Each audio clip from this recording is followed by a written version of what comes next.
VARK learning styles are a concept developed by Neil Fleming in the 1980s to help students and educators understand different learning preferences.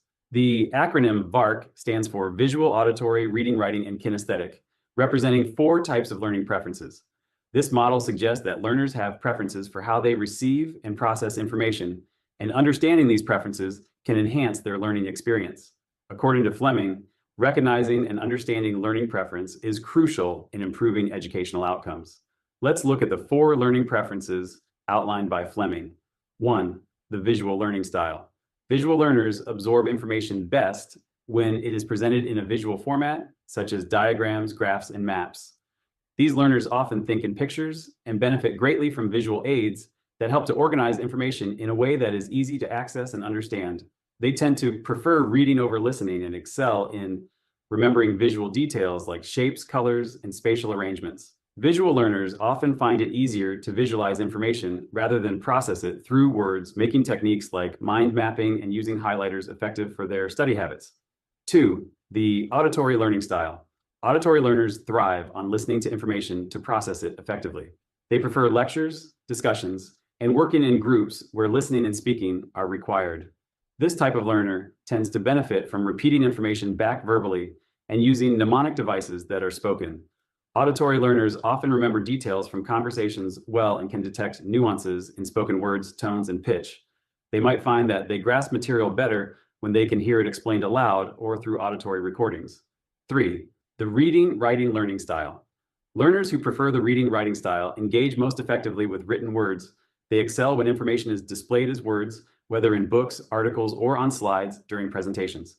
This group of learners typically performs well when they can read the material and take detailed notes. They are often avid readers and skillful writers who can articulate their understanding through writing. Strategies such as lists, text in all its formats, and definitions tend to resonate well with reading, writing learners. 4. The kinesthetic learning style. Kinesthetic learners prefer to learn through movement and experience. They learn best when they can physically engage with the material through hands-on activities, experiments, or simulations. These learners find traditional classroom settings challenging if they involve long periods of sitting still without active participation.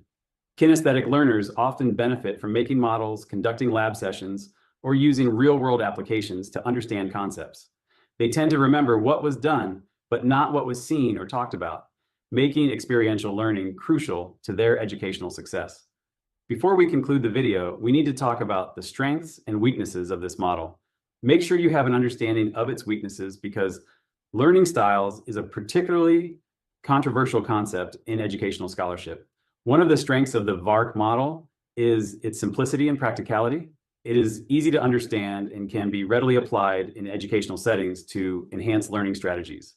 Teachers can use it to develop a more inclusive classroom that caters to various learning preferences, thereby potentially improving student engagement and academic performance. Moreover, the VARK model encourages self-awareness among learners.